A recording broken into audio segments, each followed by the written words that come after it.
सुप्रभात। इस वीडियो में हम क्षेत्रमिति और ज्यामिति से संबंधित कुछ इम्पॉर्टेंट ट्रिक्स, फार्मूला और प्रश्नों को देखने वाले हैं जो आपके सीजी टेट, सी टेट, शिक्षक भर्ती या व्यापम के अन्य पेपर में बहुत ज़्यादा उपयोगी सिद्ध होने वाली है। तो सबसे पहले यहाँ पर कुछ हम फार्मूला देख लेते हैं। वृत्त से संबंधित पहला आपका फार्मूला यह है कि वृत्त की परिधि, तो यदि इसकी त्रिज्या, वृत्त की त्रिज्या r हो तब वृत्त की परिधि होती है 2πr और वृत्त का क्षेत्रफल होता है πr का स्क्वायर। अब यहाँ पर हम लोग त्रिज्या खंड देखते हैं। मान लीजिए कि हमने यहाँ पर एक इस प्रकार से क्या किया, त्रिज्या खंड बना लिया। तो उस त्रिज्या खंड में चाप की लंबाई कितना होगा, देखिए ये आपका हो गया चाप की लंबाई।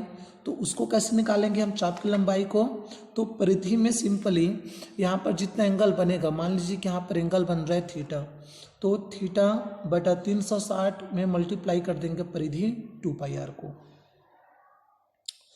तो ये आपका पहला फार्मूला हुआ। सेकेंड, इसमें देखिए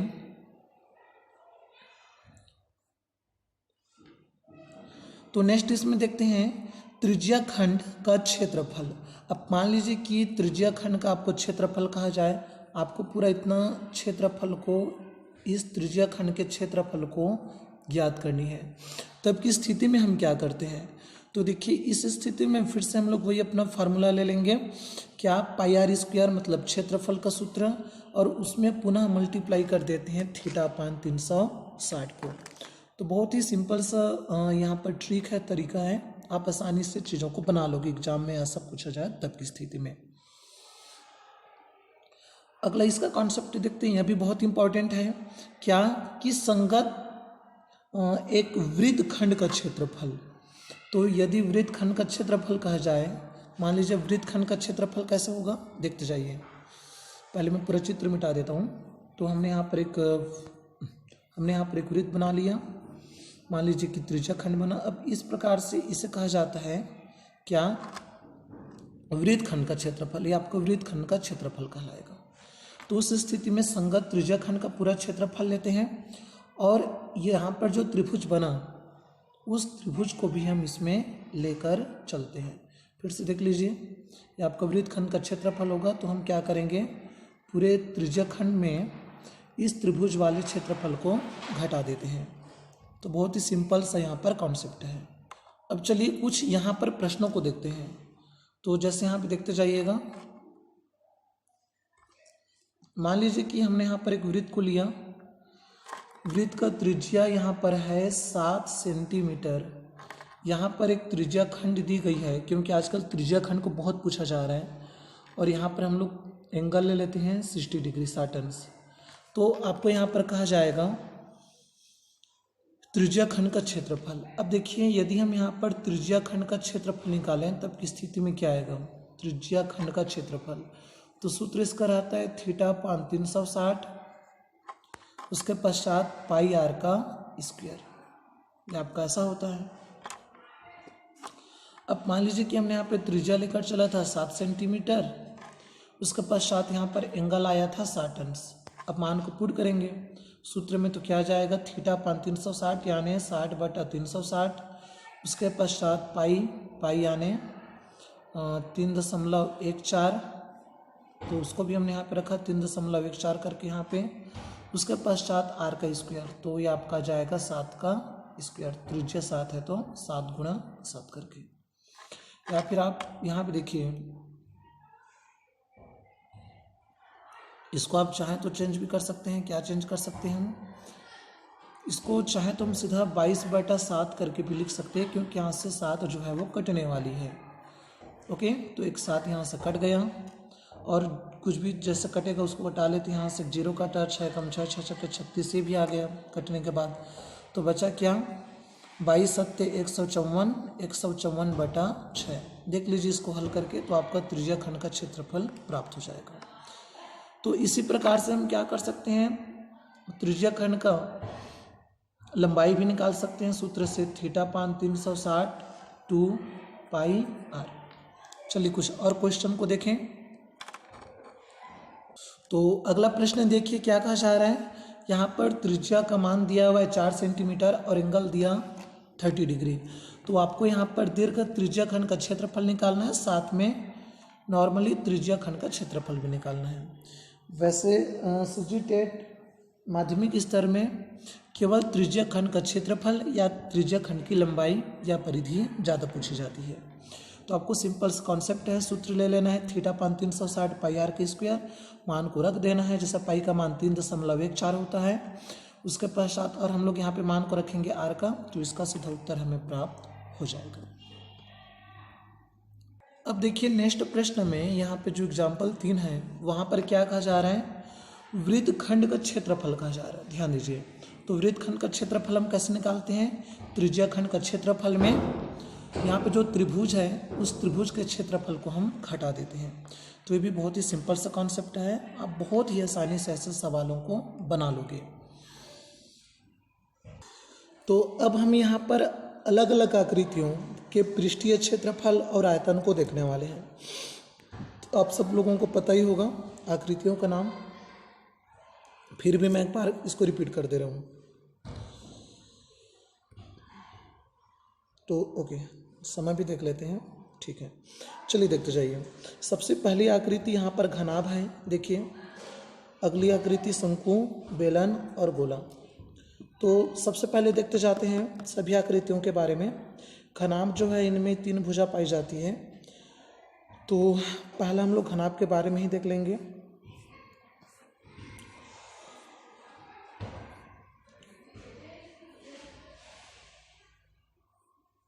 चलिए यहाँ पे देख लेते हैं, खाली जगह है तो ओके। तो हम यहाँ पर कोई भी घनाभ बना लेते हैं, जैसे कि यह आपका एक घनाभ बन जाएगा। देखिए इस प्रकार से हमने यहाँ पर एक घनाभ को लेकर चला। चित्र अच्छे से बना नहीं है तो आप लोग देख लीजिएगा। तो ये आपका घनाभ हो गया। तो घनाभ में 3 भुजा पाई जाती है, मान लेते हैं भुजा ए है, भुजा बी है और इसका भुजा सी है। तो इसका आयतन क्या होगा घनाभ का, तो इसका आयतन होगा तीनों भुजाओं का मल्टीप्लाई ए गुणा बी गुणा सी। इसी प्रकार से यदि हम यहाँ पर एक विकर्ण को लें, ऐसा प्रश्न बहुत पूछा जाता है, तो विकर्ण की लंबाई का सूत्र क्या होता है। देखिए विकर्ण मतलब डिगोनल, इसको लिख देते हैं विकर्ण की लंबाई। तो इसका सूत्र होता है ए स्क्वायर प्लस बी स्क्वायर और प्लस सी स्क्वायर। याद रखिएगा, बहुत इंपॉर्टेंट चीज़ है ये भी। ओके, तो हमने यहाँ पे दोनों चीज़ों को देखा, आयतन भी हो गया और यहाँ पर विकर्ण की लंबाई हो गया। अब कुल पृष्ठीय क्षेत्रफल भी कहा जाता है कभी कभी। तो 2-3 चीज़ें हैं, लेकिन जनरली इन्हीं दोनों से प्रश्न पूछा जाता है। तो हमने यहाँ पर घनाभ को देख लिया, लेकिन यदि सभी भुजा, मान लीजिए कि प्रत्येक भुजा बराबर हो जाए किसी भी घनाभ का, उस स्थिति में उसे हम बोलते हैं घन।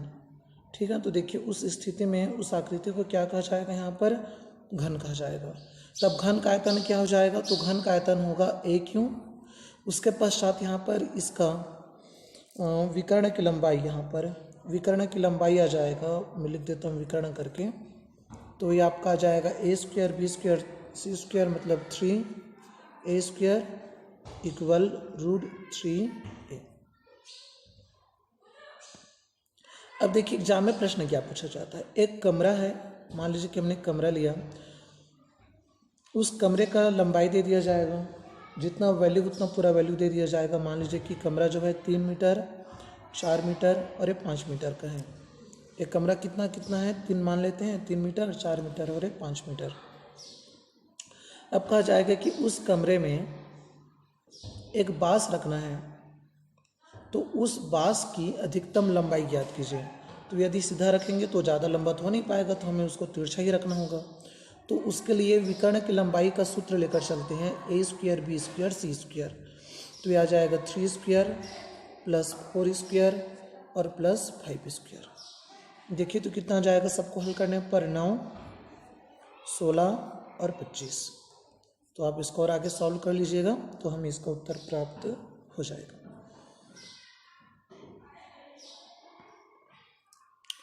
अब हमने घन और घनाभ को देखा। अगली आकृति आते हैं बेलन। तो आप लोगों ने देखा होगा जनरली बेलन जो है आपका पेन ये भी बेलन में आएगा, कोई टंकी नल, ये सब पूरा बेलन के अंतर्गत ही आते हैं। तो आपके आसपास में बहुत सारी आकृति जो है वो क्या होती है, सिलेंडर के फॉर्म में होती है, बेलन के फॉर्म में होती है। अब सबसे पहले देखते हैं बेलन का पृष्ठीय क्षेत्रफल, वक्र पृष्ठ, बेलन का वक्र पृष्ठ। तो बेलन का वक्र पृष्ठ क्या होता है, 2πr/h। उसके पश्चात बेलन का केवल पृष्ठीय क्षेत्रफल, तो उस स्थिति में πr² हो जाएगा बेलन का पृष्ठीय क्षेत्रफल। इसी प्रकार से नेक्स्ट जैसे निकालते हैं बेलन का आयतन। तो बेलन का आयतन क्या होता है, πr²h। तो एक बार आप लोगों को पूरा सूत्र को मैं रिवाइज करा दे रहा हूँ, देखते जाइए। ये आपका πr² करके यहाँ पर आ जाएगा, ठीक है ना। और कौन सा चीज़ इसमें देखें, बेलन का पृष्ठीय क्षेत्रफल, बेलन का संपूर्ण पृष्ठ। तो संपूर्ण पृष्ठ का सूत्र क्या होता है, बेलन का पृष्ठीय क्षेत्रफल और उसका आयतन। तो वैसे पृष्ठीय क्षेत्रफल एग्जाम में जनरली पूछा नहीं जाता। अब प्रश्न पर आइए, मान लीजिए कि आपको कोई भी ऐसा आकृति दे देगा और आपको यहाँ पर कहा जाएगा कि ऊंचाई यहाँ पर दिया गया, मान लीजिए कि 154 सेंटीमीटर है ऊंचाई बेलन का। इसका क्षेत्रफल मान लीजिए दे दिया कि 300। तो आपको कहा जाएगा यहाँ पर त्रिज्या निकालिए। तो हमें क्या करना है, सिंपल से फार्मूला को लेना है, जो हम लोग सूत्र लेकर चलते हैं, और उसी सूत्र में पुट करेंगे तो प्रश्न आसानी से बन जाएगा। अब कुछ ऐसे प्रश्न देख लेते हैं, डिफरेंस टाइप का प्रश्न। जैसे कि मान लीजिए बेलन को रंगा जाए, तो रंगने में कितना खर्च आएगा। तो जब बेलन को रंगा जाए, पूरा मान लीजिए बेलन को रंगा जा रहा है, उस स्थिति में उसे कवर किया जा रहा है, तो कवर को निकालेंगे। यदि इस बेलन के अंदर में कुछ भरा जा रहा है, मान लीजिए कि गिलास है, गिलास के अंदर में पानी को भरा जाता है, उस स्थिति में हम क्या निकालते हैं, बेलन का आयतन निकालते हैं, वॉल्यूम को निकालते हैं, ठीक है ना। तो जब रंगा जाए तो उस स्थिति में क्या निकालेंगे, उसका हम या तो ऊपर नीचे सभी जगह को रंगा जाए तो संपूर्ण पृष्ठ निकालेंगे, और केवल उसके बाहरी भागों को रंगा जा रहा है, इस ऊपर वाले भाग और नीचे वाले भाग को ना रंगा जाए, तो उस स्थिति में उसका हम लोग केवल वक्र पृष्ठ निकालते हैं। और यदि बेलन के अंदर में कुछ भरा जाए तब की स्थिति में उसका हम आयतन को निकालेंगे। तो ये तो हो गया बेलन के बारे में। अब देखिए, जब एक आकृति को पिघलाकर दूसरी आकृति बनाई जाती है, उस स्थिति में हम क्या करेंगे। मान लीजिए कि हमने यहाँ पर लेकर चला एक घनाभ, और घनाभ को पिघलाकर एक यहाँ पर बेलन बना दिया गया। तो उस स्थिति में हम लोग दोनों के आयतन को इक्वल लेकर चलेंगे, बेलन का आयतन और घनाभ का आयतन। तो इसको भी याद रखिएगा, जब एक आकृति को पिघलाकर दूसरा आकृति बनाया जाए तो उन दोनों के आयतन को हम लोग इक्वल करते हैं।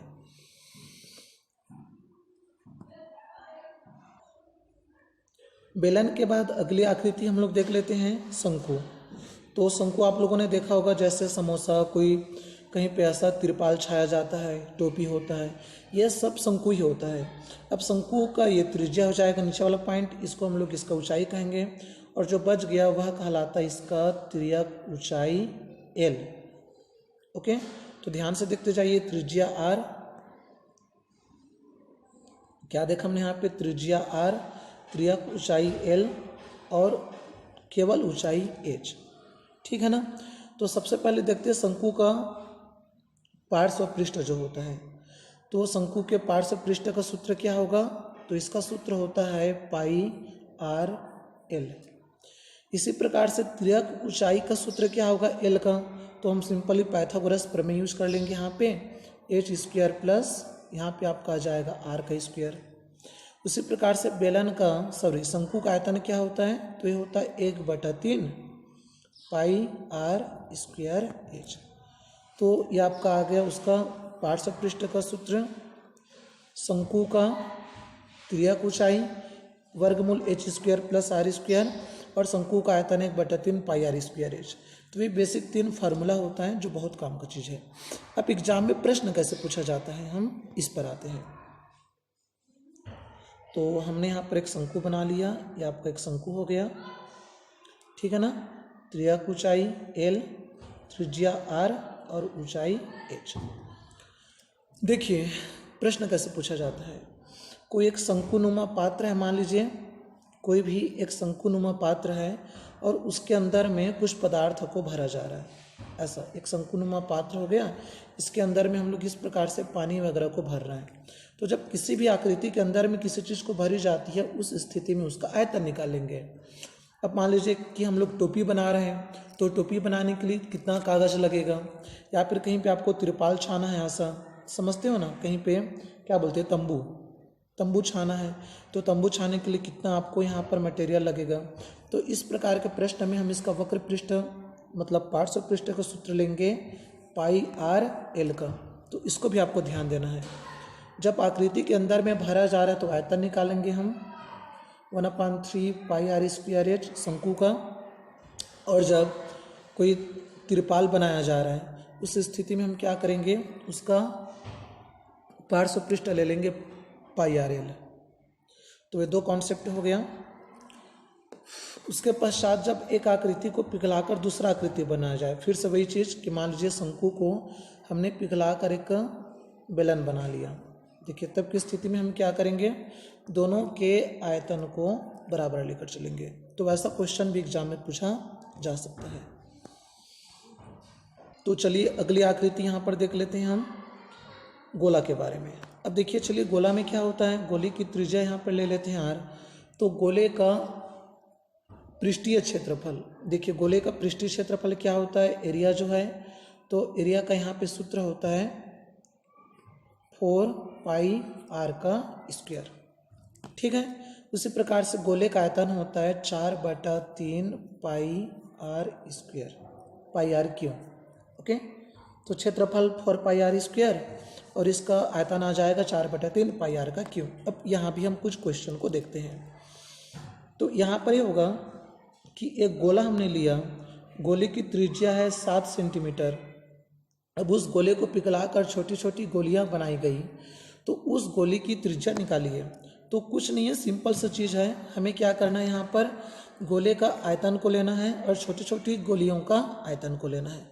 मान लीजिए कि यहाँ पर गोलियों का आयतन यहाँ पर 5 गोली बना, क्या कहा जा रहा है कि 5 छोटी छोटी गोली बना, तो उसका क्या निकालना है, हमें आयतन निकालना है। तो यहाँ पे आप 5 को मल्टीप्लाई कर दो। मान लीजिए कि छोटी गोलियों का त्रिज्या निकालना है, तो फिर सभी कॉन्सेप्ट है, जब एक आकृति को पिघलाकर दूसरा आकृति बनाया जाए तो दोनों के आयतन को हम सीधा इक्वल कर देते हैं और जितना आकृति बनाया जाए उसको यहाँ पर मल्टीप्लाई किया जाता है। तो आई होप चीज़ें आपको समझ में आ रहा होगा। अब मान लीजिए कि एक गोला है, गोले को पिघलाकर हमने क्या किया, मान लेते हैं कि एक सोना है, गोल एक सोना है, सोने को पिघलाकर मान लेते हैं कि कोई एक बेलन बनाया गया, कोई तार बनाया गया, तार भी बेलन में ही आएगा, ध्यान दीजिएगा। तो उस स्थिति में भी हम सिंपल दोनों के आयतन को इक्वल कर लेंगे। अब कुछ इंपॉर्टेंट फैक्ट देखते जाइए, जैसे कि तार की आकृति क्या होती है, बेलन होती है, याद रखिएगा। तंबू जब बनाया जाता है तो तंबू की आकृति क्या होती है, शंकुनुमा होती है।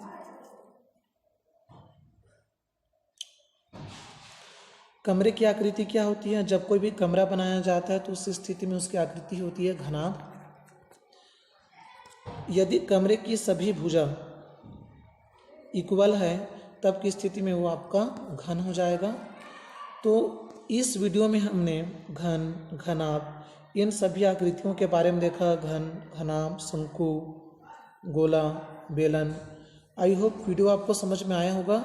यह वीडियो केवल आपकी रिवाइज के लिए है। वीडियो को अच्छे से देखिए, सूत्रों को एक बार रिवाइज कीजिए और सवाल को बनाकर देखिए। और यदि आपको कोई दिक्कत हो तो बिल्कुल आप कमेंट करके पूछ सकते हैं। Thank you.